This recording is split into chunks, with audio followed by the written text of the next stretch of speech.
Thank you very much, Trent. And welcome everybody to the ServeCon data panel. I'm Mike Dores. I'm the owner of Mike Dores Investigations. I've been in the data business selling data since 1991 with a company called Merlin Information Services, which I founded and I was the president of until we sold out a couple of years ago. I'm a licensed private investigator since 1980, and my company today specializes in skip tracing and asset location. Amanda, can you tell me a little bit about yourself? Thanks for having me, Mike. My name's Amanda DuPont. I'm with Thomson Reuters. I'm an attorney here at the company. I'm what's called a public records product specialist, which means I work the development side of our company as well as the sales side of our company, and I specialize in investigative solutions for Thomson Reuters. Thank you. Neil? Hey, Mike, how are you doing? My name is Neil Cadell. I'm the manager over here of Specialized Risk Group. I handle what's considered the locate investigative markets, which consist of the great process servers that are out there, as well as private investigators, repo agents, and bail bondsmen. I'm a licensed investigator since 1986. All right, thanks. And Robert Scott? Yeah, hi, Mike. Thanks for having me today. I'm Robert Scott. I'm the founder and creator of SkipSmasher.com, the online data service used by skip tracers, and my team and myself also run a couple other websites. One is a free public record website called blackbookonline.info, and also spydialer.com. Thank you, Mike. All right, Robert. All right, Robert, let me start the discussion by asking you a question about whether you think that process serving companies should be offering skip tracing services to their clients. Yeah, I think absolutely, as long as they can find a business model that works for them and works for their clients, absolutely. All right. And what is it about the types of jobs that a process serving company is likely to get that lends itself to what we'll call less than experienced skip tracers being able to do the work? Right. Well, a lot of times, you know, the process serving companies are getting addresses that are not verified by their clients. They're just hoping that the process server will go out there and make a good serve. But when they don't do that, that's the opportunity for the process serving company to turn around and make money with an extra service to offer. But the problem is, for them, they've got to be able to pay off and make the locate and get the locate done. All right. Let me ask you, Neil. Neil, do you think that, in general, that the types of jobs that a process-serving company would get, skip trace jobs, are difficult jobs in the scheme of things? Neil? Yeah, Mike, I would say they are difficult in the sense of who the sourcing of the job would be. A lot of times you'll find in the legal profession the lawyer will just have some papers that need to be served, and they don't do any pre-scrubbing. They don't spend the time to look through the documents they have in their office. So they'll send over, hey, I want to serve John Smith, who was on Main Street, you know, in Tuscaloosa, Alabama. Well, in fact, that might be an address they had from a, you know, interrogatory from, you know, 1990, where they could have looked in their documents and had seen that there was a possible face sheet that had a better address, you know, from the incident in question. So in commenting more on that, I would say that it is a tough job. The process server should make a very good relationship with the attorney that is hiring him in order to, at times, go into the office and read through the documents so that they get the best information, so that when they hit a database, be it an open source or a paid database, they're using the right parameters to search for them. That makes their job a lot easier. All right. And Amanda, is your experience that collections type skip tracing is more difficult than the standard type of skip trace that an attorney would normally run at your database? You know, that's an interesting question. I would say I see, and I get to work with all types of accounts, from collections to our private investigators to just our pure skip tracing outsource element type businesses. It seems like I see a range. So I wouldn't say one's harder than the other. I would say from my vantage point, I see users who become experts. So even at a skip tracing environment, I have a lot of process serving to do.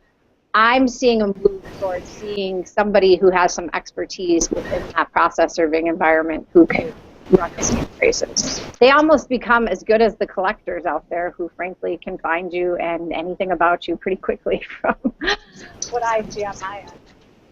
Amanda, I'm wondering if you have any opinion as to the difference in skill sets between what we would call an investigator, an experienced investigator who mostly does skip tracing, and a process server or a collection agency where it's more of a part-time skip tracing effort. Well, absolutely. The trained investigator is going to have a better skill set on investigating from a skip tracing perspective. Where does a subject live today? I don't see how you could replicate that if you're just sporadically approaching that type of business on hard-to-do skips and hard-to-do subjects. All right. One thing I noticed over the years as a skip tracer with an attorney service in Los Angeles, and then doing work for other attorney services over the years, is that in general, skip tracing jobs that come from process serving companies are actually easier jobs than jobs that would come from a collection agency, let's say, because a lot of the times the people you're looking for are not hiding. Maybe they just moved. It's just an old address. So I think in general, the process servers do have an opportunity to pick up, to do skip tracing that really wouldn't be as hard as the types of jobs that a standard investigator might get. So that's my own experience as a skip tracer for a process serving company. Let me ask you, Robert, do you think that having servers in-house that can run out to verify an address that's found from a database, do they have an advantage over an investigator, for instance, who doesn't have a load of process servers that could hit the streets? Oh, absolutely, Mike. I mean, that is in my view, that is the inherent kind of business advantage and skip tracing advantage that this process serving company is going to have if they've got multiple, servers out in the field. Because, as you well know, half of the skip tracing game is finding possible addresses, but the other half is verifying or eliminating those addresses. And private investigators are usually pretty expensive to get out in the field. So if you've got a lot of people out in the field who can do address checks and they know how to do address checks, that is a clear advantage that a process serving company would have for sure. All right, great. And that's my experience as well. Neil, do you have any sense of what the personality traits of a good skip tracer are? We're dealing with process serving companies who may not have a skip tracer in-house. They want to choose an individual or a couple of individuals from their staff to be trained into at least doing some of the easier jobs that come through. What kind of personality traits would you say that they're looking for in a potential skip tracer? That's a great question, Mike. What I found personally with dealing with the people that I had work for me, my previous vocation with my PI agency, the people that I typically would hire were not always the retired police officer because they were always under a timeline. I found that the people that served the best papers or got me the best data back were the people that had the most persistence, the most doggedness. The person that might go out at 6:30 in the morning to an address or go out there at 8:30 in the evening. It's not a 9-to-5 job.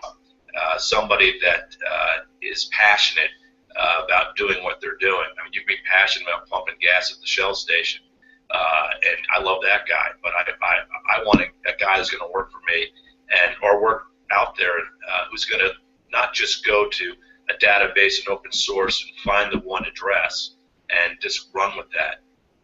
Typically, it's not going to be the right address. You need to dig a little bit deeper, and you need to corroborate and verify information that you're given, also information that you found on a database or open source, and you need some checks and balances.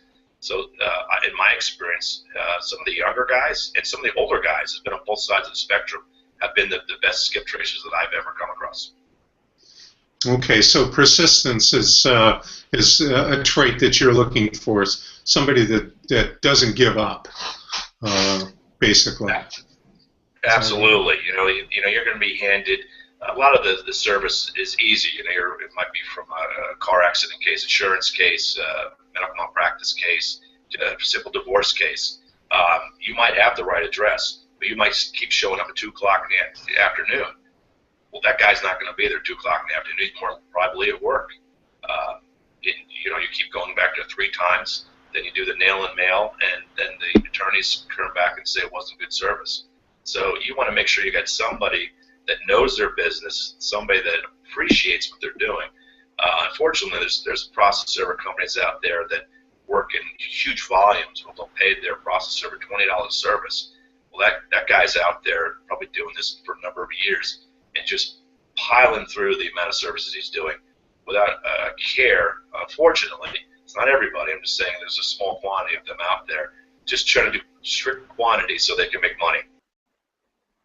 So, Neil, can you talk a little bit about, let's say that a process serving company doesn't currently have a skip tracer working for them, and you wanted to pick one of your staff to become a skip tracer, at least part-time. What do you think are the personality traits of a good skip tracer? What should that process serving company's owner be looking for in the individual that they bring in to be a skip tracer? Yeah, Mike, the first trait I would look for is someone that's tech savvy, somebody that kind of understands the social media that's out there these days, somebody who understands how to navigate through Google, for example. Somebody that is comfortable in spending time, not too much time, but in doing their research and what they might do in their other vocations for the company. But just somebody that has a stick-to-itness that might translate into getting better addresses for service for the process servers that are going to go out and serve. All right. I've also found that really good skip tracers are generally very organized because they're handling a lot of jobs at the same time, and they're also pretty creative, which is a difficult personality combination, to be organized and creative and persistent all at the same time. But for a part-timer, 2 out of 3 is probably good. So good answer there. Amanda, let me ask you, and I'll ask all of you this question.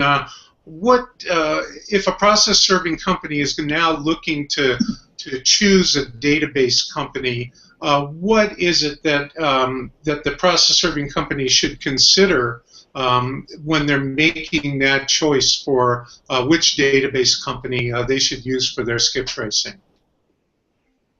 Yeah, absolutely. Probably the number one question facing this. Frankly, there's a gamut of resources out there, and let's just be honest, all 3 of us on the panel represent different types of entities in this particular space.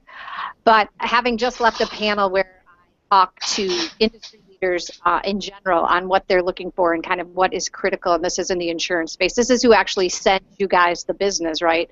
The insurance litigators in general, fraud investigations, I'm thinking the housing market litigation that came from just all the process serving that arises out of those industries. They say the key is the best information you can get your hands on. And I define the best information you can get your hands on as being the most current information you can get your hands on. And I single-handedly think that is a differentiator regardless of who you go to. You absolutely have to ask how current is the data I'm getting. And here's just an example to throw at you. I was just at an event. A government investigator, actually a law enforcement official, said how they caught a fugitive I don't know what the crime was, but it really doesn't matter. And the fugitive was caught, frankly, by looking in Clear, my platform, but again, it could be any platform. And the reality was that fugitive who had an old address, he literally just did a utility hookup. He was in the process of moving, and that brand new utility record came into their database. So they were able to apprehend him very quickly. So I just would answer that by saying, to me, you really do have to know your kind of time, date, stamp, freshness date on any vendor you're talking to in this space. Okay, so Robert, pretty much along the same lines, because I agree, I think data freshness is extremely important. But can you tell me the best way, other than the posted reported dates, which I believe we all understand, especially when it comes to address histories, the reported dates are not necessarily the correct dates, the dates that somebody moved in and moved out of an address. How can you, as a process server determining what database to use, how can you more easily determine, or what's the best way to determine who's got the most current data, especially in an address history? Yeah, well, Mike, that's the million-dollar question, really. And you're only going to really know who's got the best data by trying the data from those data services and seeing where you have success most of the time. Because there's some data services you'll run and they'll show an up-to-date address. You get out in the field and find out that the people moved out 2 years ago. So I would say that any process serving company that's looking for a data service, obviously they're looking for data quality, aka freshness, and pricing. To be sure, but really what I would recommend is all of the data companies provide a free trial. I would say take advantage of the free trials, try them all, and see what works best for you consistently over a number of cases. One mistake that a lot of skip tracers or investigators make when they're kind of taking a new data service for a test drive is the first thing they do when they log in is they run themselves. And if they don't like that result compared to what they got on another data service, they will decide that this is not a great data service. Well, in fact, the reality is on one search, one data service will probably have a superior record, and on the next search, another data service might have it. So in my view, only by running a number, meaning a minimum of dozens of searches, can you really get a qualified view of the quality of the data that the data service is pitching out there to you. I would also say, though, having said that all skip tracers, investigators, process servers have to have a minimum of 2 quality data services because we don't all have the same data. Some service may have something that another doesn't have, and there's also the issue of from time to time services go down. And if you're under pressure to deliver a workload, you've got to know that you've got another data service that's ready to use that you can fire up and keep working. Thanks, Mike. All right, excellent points, Robert. Neil, do you have anything else to add about how a process serving company should choose their database? And can you also tell me, and I'll go back and ask each of you this, something about your service that sets you apart from the other services that are out there? Appreciate that question. I'll just play a video back here. No, just kidding. And to follow up from what Robert said, you do need to have a waterfall scenario in place in order to have an effective mechanism in place to work your addresses, and you can copy that same waterfall scenario in your whole business model. And typically a process server will learn their model. But where I disagree a little bit with Robert, time is of the essence with a lot of these. And when a customer, new consumer, new process server gets out there, tries out the free trial on a database, I welcome them to utilize themselves as a test model. I feel real confident in our database, the TLXP by TransUnion database, that you will find the information that you're looking for. But like I had mentioned earlier, we do need to have varied sources to verify what you're finding. And touching back on the from to dates and the freshest of data, that also varies by database. And you do need the top address that a database shows you isn't typically the most up-to-date address that's out there. I tell my customers to look at the from to date, the from date being more important than the to dates, and match them up against maybe the top 3 addresses or a couple of the addresses you see with maybe with a secondary database or even some open source research. What I like about our database as opposed to the other databases out there is the linkage of data. We're going to get you to your address, to other markers, to cell phone, to non-published numbers, even with a vehicle sighting search that will show you where somebody's been seen in recent days, quicker and more effectively. But I do endorse, obviously, again, I'll say again, the use of multiple platforms. All right. All right, thank you. Amanda, can you tell us something that you feel sets your Clear product apart from the other products out in the marketplace?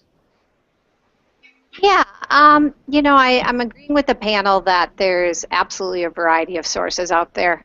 Where I have found we sit very comfortably in this space is we offer a flat rate model. Obviously, we can get into just the fact that you could have a fixed cost around using a product like that, and that is a big differentiator in this space because typically our accounts in the skip tracing environment have a lot of accounts are skip tracing, so they really can have a main driver of where they go start their work. But I think a trend we haven't tipped into here, and it can be a scary trend, but you have to be forward thinking, is the power of algorithms. And yes, interpreting data is very important to everybody, but what a report can do today by literally leveraging algorithms in these computer programs, I'm blown away on a daily basis when I sit with accounts and can quickly determine I have nothing to do with this account, but I can tell you where that subject lives and how to do effective service of process in a second. And so I have found it's just frankly, it's not so much as any one thing here, it's just the leveraging of a report algorithm. And I think our product does that great. So, you guys will always have guaranteed jobs on the hard skips, but there's a lot of easy skips out there, and I see a lot of over-interpreting of easy skips where I just send somebody out and get it done. And that, I think, is the beauty of what at least I find Clear can bring to the market here. All right, thank you. And Robert, can you tell us a little about what you think Skip Smasher does that sets it apart? Absolutely, Mike. First of all, I'll say that phone searches are just huge for Skip Smasher. We're doing things with phone numbers that no other data service is doing. But again, this comes back to my earlier comment that it's great to have more than one data service. Neil brought up TLO's vehicle sightings product, which is a brilliant product. I love that product, and that's an example of something you can only get at TLO if you're in this space. Likewise, Skip Smasher has our Cell Stinger product, which is the only real-time phone locator in the industry that actually shows you where the person is standing, even if he's standing on a street corner at a specific given moment in time. So phone numbers are huge for us. Obviously, we need to be strong in the people search and emails as well, because that's where the market is today. That's what people want as well. But I would say, again, every service has something special. So you're really going to come down to, when I'm making my decision, who am I going to maintain my accounts with? You're going to be looking at data quality. You're going to be looking at price. You're going to be looking at, hey, what is the special thing that, especially if I'm going to be offering skip tracing services to, attorneys. I want to be able to bring something to the table that they're not going to be able to bring, because attorneys are going to have an account with LexisNexis or whoever. They're going to be able to run people searches. So when they flip that case over to you, you need to have some resources to go to that they don't have, so that you can come up with some leads that they don't have. Otherwise, you're just going to end up reworking the leads that they've already given you. Very, very good point, Robert. And just for clarification or edification, I own a fairly good-sized skip tracing company, and I use all 3 products of the 3 companies that are represented here on this panel. And they're all used quite a lot. Neil talked about the waterfall. For those of you out there that don't know what that means, it's sort of your process methodology for which database do you go to first and then which one do you go to next kind of thing. And we find that it really depends on what type of job it is and who our client is. If I know I have a client that always uses a TLO before they send me a job, that's not going to be my first stop. It'll probably be my second or third stop. And we use the unlimited product out of Clear, and we use Robert quite a lot for phone numbers and for the cell stinger. It's a great product. Every once in a while, it really works for us. So rather than putting you guys in a position to have to advertise your products, I think you did a great job, and I'll let you know that they're all three quite good products that we use regularly. So thank you, Robert, for that, and thank you all for that. I wanted to ask a question about sort of the old school skip tracing, and we'll start with Amanda on this. Most skip tracers, new skip tracers today, use almost entirely the address history for their skip tracing. I learned how to skip trace in the old days when there were no address history products. We learned from what we call true public record.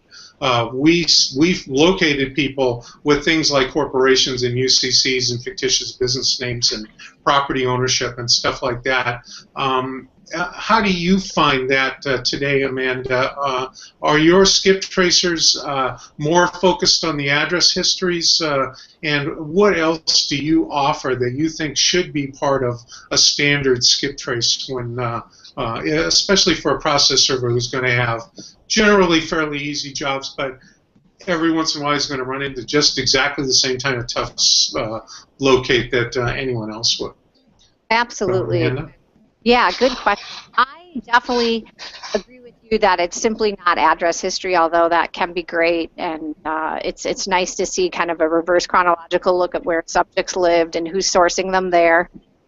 Huge clues exist in all the various data providers out there. I know one of my favorite, and we've talked about this, is the fact that in one of the Clear versions of the reports, users could access, literally gives you real-time motor vehicle, not citing, so this isn't the DMV citing, but it's telling you what that particular state's DMV lists for their current address. It's a live source of information. And so I think that's a great clue as to where someone could be, because if that's where they're sending their tabs, they could very well be in that house. And then another big clue that, again, we're hearing it from all these experts on the panel, the ability to kind of look under the hood of a phone. I mean, there's so much important data for a cell phone, whether it's a burner cell, whether it's a Verizon cell, or whether it goes to Target's pharmaceutical line. I mean, I definitely use the reverse phone system in my product line to kind of do an intelligence gathering on my subject. And then the third prong I look to, I'm working on hard to locate skips, is the fact that relatives data comes into our product. I'm certain other products bring this in as well. And knowing where your relatives live is often a huge clue as to where your subject could be, because you have couch hoppers, you have all sorts of reasons you're not finding somebody's footprint in all the various ways you go look for them, but you see, 4 relatives live in a 4-block radius, you might have a good clue where your subject could be. So those are kind of my insights as to what I'd be looking to, but definitely agree with you. It's not simply look at a reverse address and figure out where they are at those, because there's a reason you guys all have an industry devoted to what you do. All right, excellent answer, Amanda. Neil, have anything you want to add to that? Yeah, I liked Amanda's comment with the relatives. A couple of things that we offer over here in the TLXP product are we have an address report that will build a comprehensive report, not just based by a subject, but by an address. So meaning that you can have 4 or 5 people that might share an apartment. So you learn some traits on those people. You'll get their cell phone numbers, you get their non-published number at the address, you get the vehicles registered at that address, not on just the person you're looking for, but on the person that might be a spouse, girlfriend, roommate that they might go out and leave an apartment complex from. I think that's important. We offer a very large range of phone numbers, which really makes us stand out in the TLXP product. When you see phone numbers on our initial search, you'll see sometimes 6, 8, 10 phone numbers. What you're going to find is not just numbers for that individual. It's also going to be a number for a spouse, from a place of business. We have a lot of POE, place of employment information, on our database as well, which is also very helpful in locating a skip for service. It's just and what's great about our database in the waterfall scenario we talked about earlier, we don't have a monthly minimum. We don't make customers lock into flat rate contracts. Use us as you will, and you're going to find some great stuff here, Mike. So I'm not trying to sell again, but I'm just trying to go back to using a database, dig deeper, learn what's out there. Our edge reports is awesome for the process server. All right, thank you. Robert, can you talk a little bit more about phone numbers and how skip tracers need good phone numbers and how they should be using them? Oh, absolutely, Mike. In fact, when I was a working private investigator and I was taking a phone call from an existing client with a new case or a new client, about halfway through that conversation, which was probably the most important question I would have for them, but I would kind of bury it halfway through the conversation, and that was, do you have a good phone number for the person? And by a good phone number, I mean you call, they pick up an answer, or you call and you hear their voice on the voicemail. You know that's a good phone number for them. And to me, that meant as a skip tracer, hey, I was one step away from locating that person because I had a good phone number. I just had to find out where it was based out of.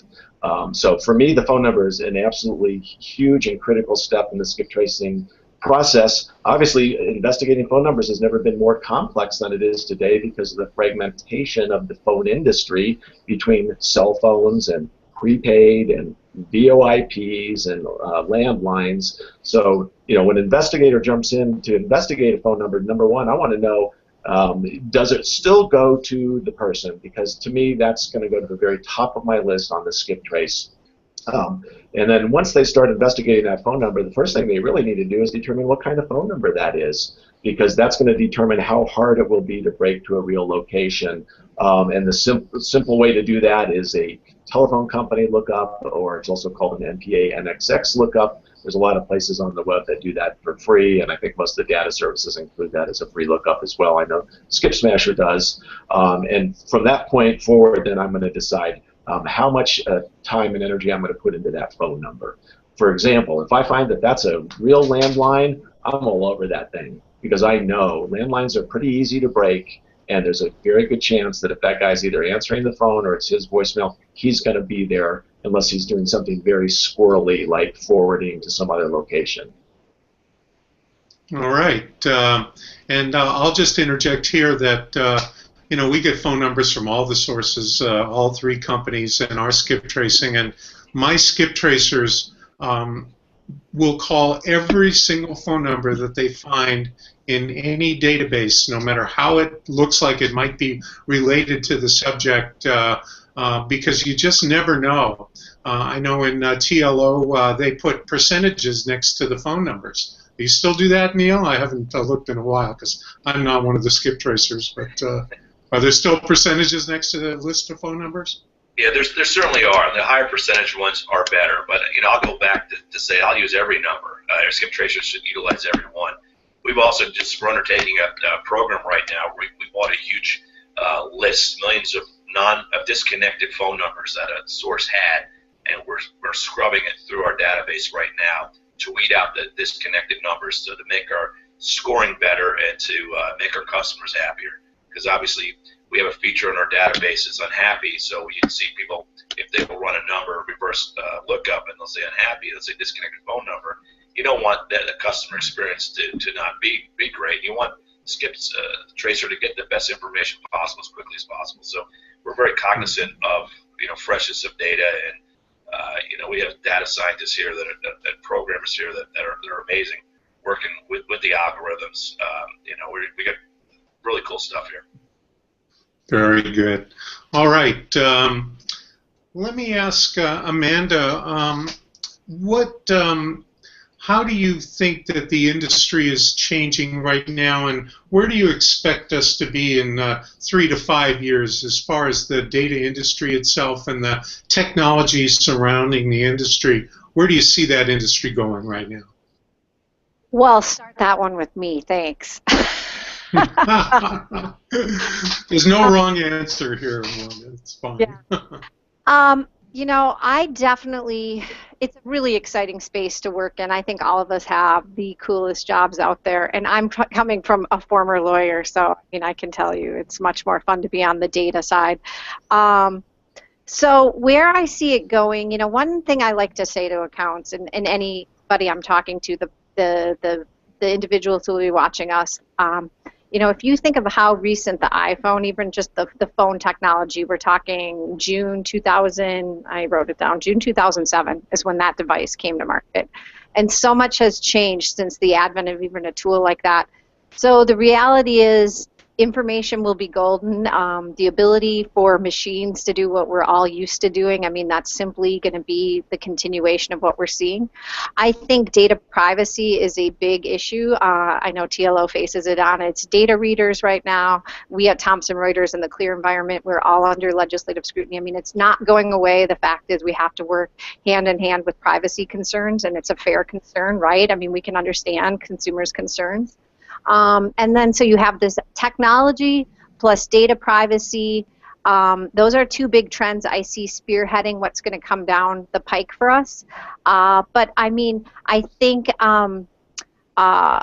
we were thinking about kind of that phone locate, you know, that we're hearing, you know, the ability just to kind of know exactly where a subject is sitting and using a phone. I mean, that is live. We see it right here in the products we're talking about. So, you know, I just think the reality is that anybody in this space, if you're frankly just relying on kind of open source but not coming to specialists who create these pretty powerful tools to help you do locates today, you're missing a large part of the opportunity in this space. Because the one thing I do think is if you could stand out in this space, so those of you who do skip tracing, and those of you in the investigative space and getting that service process work, if you can show your expertise, forward thinking, we're ahead, we have, you know, 2 or 3 data vendors we rely on, we know how critical information is, we're staying abreast of the technology here, that to me makes you win more business in this space because, you know, that's where it's moving to in my personal opinion. All right, excellent, Amanda. Robert, what's your thoughts on where you think the industry is going over the next 3 to 5 years? Yeah, Mike, I think Amanda's instincts are spot on. There's kind of 2 issues that are competing in my view. One is there's this kind of issue out there of increased government regulation, and that's is something that we just don't know what's going to happen with, and it does all come out of privacy concerns. And this industry could radically change if the regulation comes down on it. If that does not happen, my view is very positive. There's some big trends happening out there. In my view, the cost of computing is continuing to exponentially drop. As you know, a terabyte of data, 10 or 15 years ago was considered a huge amount of data, and it was very costly to assemble and to work with, to dedupe, to transfer to copy. Today, that's only a few clicks of the mouse to somebody who's working in the Amazon cloud, just as an example of where computing power has gone and is going to continue to go. But that might sound geeky to a skip tracer out there, but really what that means is that allows the data companies to store more data and connect more dots. It gives us the opportunity to have more little pieces of data that we can connect to other pieces of data, to open up other pieces of data, to do some pretty amazing things. So on the whole, I'm very positive as to where it's going. Price-wise, I think it's going to continue to actually be a pretty good bang for the buck as far as skip tracers are concerned. And the reason for that is there is a lot of competition in the space, and as we know, when there's a lot of competition, the prices stay low. All right, excellent. Neil, you have anything else you want to add to where you think the industry's going in the next several years? Yeah, sure, Mike. And kind of just to piggyback on what Robert was saying, and obviously, Robert, you have a lot of knowledge just from running the Skip Smasher over there, and people like myself and the process server people out there that appreciate that. But what I was just going to mention is there's legislation out there that is always looking to close data holes, to close sourcing. We had a town hall today here at TransUnion with Jim Peck, our CEO, and he talked about uses of data in the future. It's 2016, 2017, where he saw data regulations going, and his feeling is just as long as we're working to utilize data that we have for risk mitigation or and if it's used for the proper purposes, that it's to be used for good purposes, that there should be nobody stopping the regulation of data, just as long as there's not somebody out there that starts dealing in an unregulated space that's selling something that is not copacetic, not good information, that might be skirting the laws. That would hurt everybody. But typically, everybody in this space is following regulations and is, playing fair, so to speak. We don't have any rogue outfits that are out there that are going to muddy the water for all of us, like it has happened in the past. So that's what we're looking forward to for the future.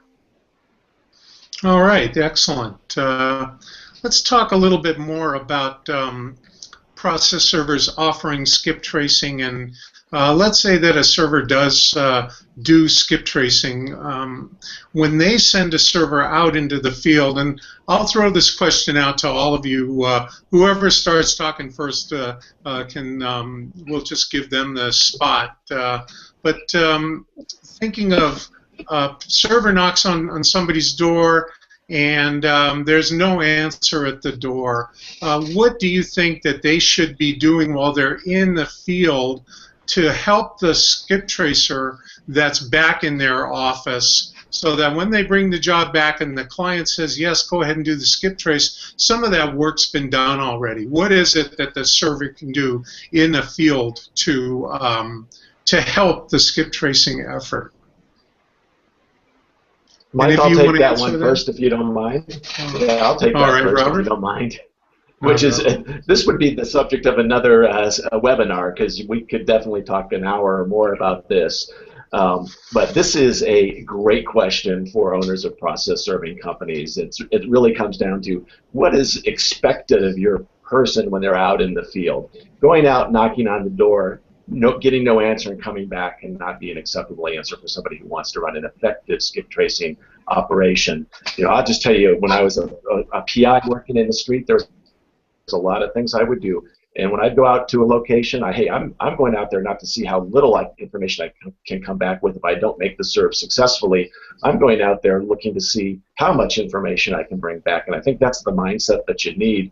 But just to rattle off a few things that would be expected, and if I was running a process serving company and I had people out in the field, and you get you knock on the door and there's no answer. Hey, if it's an apartment building, I want you checking the mailbox. Is there a name on the mailbox? If there's a gas meter that's in a public area or an electric meter, I want you to go and check it, because in a lot of places they'll write down the name of the customer with a grease pencil on that meter. It's just something that the employees of the gas or electric company in the field do. You always want to knock on the neighbor's door, for sure. See if you can get any information.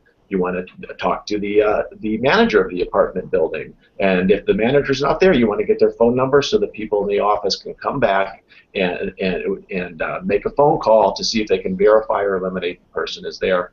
And then finally, I would say vehicles are just huge. Okay, when I roll up on that location, first of all, I like to go to a location knowing the person's vehicle, because then I know if I've got them or not. If I get out to that location and I see their car there, then I know there's a high probability that they're there.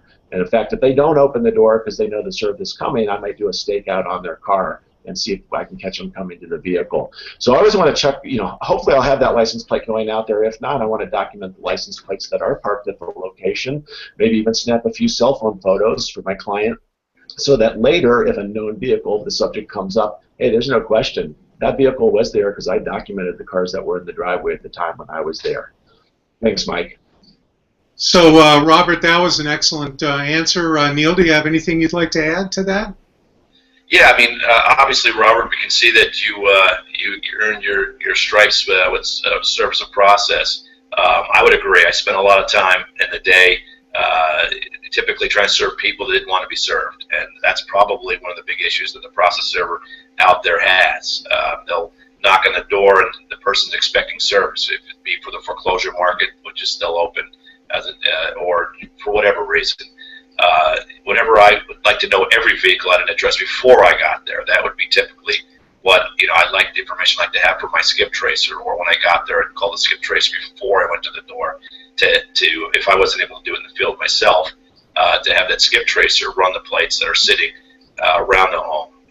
Additionally, looking at the buzzer board if it's an apartment building, find the name that's there. Reverse the whole address for all the phone numbers at the address. I would do a lot of reconnaissance before, so to speak, before I would roll up on that door to go knocking on it, because typically the process server knows, I don't know the percentages would be, I'm sure they would think they're pretty low, how many times they've knocked on the door that somebody was very amenable to opening the door and greet them with open arms, say thank you for that service of papers for my ex-wife. I'm so happy to see you. So, you know, I know that the process servers out there, and that's not the scenario. So, you know, the information is king. Have your ducks lined up before you go out there. But most of the times you roll up on an address, I'll go back to the time of day you go out there. You'd love to get them on the way to work or coming home from work at night. That would be another key, so I won't go on too much. All right. Thank you very much, Neil. I think we're going to wrap it up pretty much. I'd like to give each of you an opportunity to sort of, you know, give us a quick closing statement, anything else that you'd like to add in regard to how process servers can offer skip tracing. Real quickly, and then I'll call on Amanda first. I have found over the years that attorneys are don't have a problem providing skip tracing jobs to their process servers, that if you do, rather than sending back the job, a bad address to your client to send out to an investigator, if you keep that bad address and you do the locate in-house, you're going to have that paper in-house to go back out and serve again when you find the new address. As opposed to when you send the paper back to your client, who then sends it to an investigator. When the investigator does the skip trace, he's likely going to be the one to go out and serve that paper. So you gain the skip trace job and another process serving job by keeping the job in-house, and I think that's a great idea, and one of the main reasons you want to offer the service if you can. So in closing then, Amanda, anything else you'd like to add to this conversation?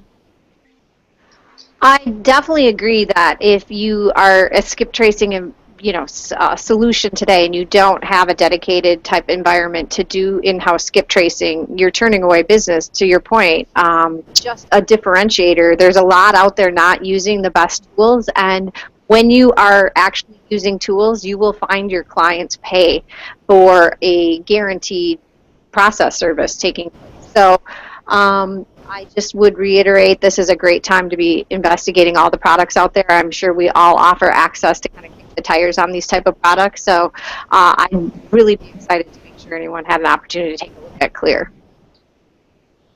All right. Thank you, Amanda, very much. Robert, any closing thoughts? Well, yeah, Mike, I would say if the question is the process serving company that does not currently offer skip tracing, and they're going to go down that road, what do they need to know? If you were a friend asking me that question, my answer to you would be think hard about what you're going to bring to the table that your existing clients don't already have. You've got to have more than just a people search to go out there and chase addresses. You've got to either have some experience skip tracing or some type of a game plan on what you're going to bring to the table that your customers have not already brought to the table. A lot of people can run a people search. That doesn't automatically make you a skip tracer. So I think you need to consider exactly what you're going to do to take that game up and offer more than your client currently has. All right. So that gets into the issue of training and how to learn about how to learn to skip trace as well. That's something that I would say that there's not a lot of opportunities out there to learn skip tracing. It's kind of an art form that is not very well publicized. There's not schools and institutes to go to learn how to do that. So if you can certainly find and hire an experienced skip tracer, you would be jumping ahead in the game. Excellent. And I can tell you that the best way to learn how to skip trace, if you can pull it off, and especially if you have somebody behind you that can do the tough ones that you get stuck on, The best way to learn how to skip trace is to do it, is to skip trace. And process servers can get a volume of skip tracing, and with the training opportunities that all three companies that are represented here, they all offer really good training opportunities. If you take advantage of those training opportunities, go to any seminars that you can, read books on skip tracing, and do the work yourself. You can learn how to skip trace quickly enough to do the easy ones that would come to a process serving company. So thank you very much, Robert. Neil, do you have any closing statements you'd like to make? Yeah, absolutely, Mike. And just to kind of follow up on what Mike is saying, go to the conferences. Go to the ServeCon. What an excellent idea. This is great, a way to interact. But also go to live events in your city, in your state, in a different state. If you see a guy like Mike Dores sitting there who's going to do a skip tracing seminar, you'd be a moron, excuse my language, not to jump in on that. I've seen Mike do his skip tracing, and I'm blown away. I learned so much from spending time with Mike at these seminars and conferences. Go to a PI conference. Go to a collections conference that you see, and look at the people that are the speakers. Go to a booth. If you see a TransUnion TLO guy there, go speak to him. It's myself or it's Robert or somebody else at these shows. We go to a lot of events, and I really like the fact that there's a lot more education out there in the skip tracing space. And if you can grab 30 minutes with a guy like Mike, a guy like Robert, or Amanda, I don't know if you travel, or myself, I go to conferences. I love to speak to every skip tracer, every process server, every PI out there. It's fun. Share war stories and say, how did you find that guy? I was in Texas a year or so ago, and it was a death penalty case, and it was a PI, but he was basically just trying to find a witness in a death penalty case. So we just sat down and kind of talked about the ways to do things, and he kind of utilized a TLO account on his laptop at my station, and I said, look over here, reverse the number. Lo and behold, he was able to find an individual in New Orleans that with a close name, and to the witness he was looking for. And in the end, he was able to find the connectors out there, and you just kind of share information, share stories. But we have here with TransUnion TLXP, the product, we are very interactive with our customers. We sometimes have 3 levels of customer support from our customers spending $5 a month to our customers spending $10,000 a month. We have those in the process server space. We're built for the small process server. We want your business. We don't charge a minimum. You come in, you can walk out with a locate under $5, and you're happy. You make money. You show your client that you're able to write an invoice, but with the invoice, you also have a report that matches up to it to show the stuff that you learned from your skip tracing, to build a story. As you build your story, you build your invoice, and that's a lot of stuff that I like to preach when I go around, and I have a lot of fun when I get to interact with the people out there. So like I said, you see a Mike Dores, you see a Robert Scott, man, that's the best source of information that you're ever going to have. I mean, there's other people out there that speak and at these conferences about skip tracing. Bend their ear. Everybody has something that's unique to offer. You're not going to have, as a new skip trace, new processor server, you're not going to learn it in your first 3 months how to do stuff. You're going to learn by the School of Hard Knocks, but you're better off learning from shared experiences. Network with other process servers, and call me up. Call me up at TransUnion.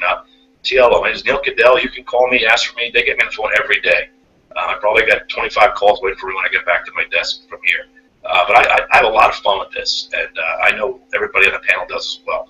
And I really want to thank you, Mike, for inviting me on this panel, and the other people here. It was really a lot of fun to share experiences here. I look forward to doing this again with you guys. So that's really what I got to offer, Mike, and I hope to hear from all the fine process servers out there at the ServeCon conference. All right. Thank you very much, Neil. Thank you, Robert and Amanda, and we'll see you later. Thank you. Bye-bye.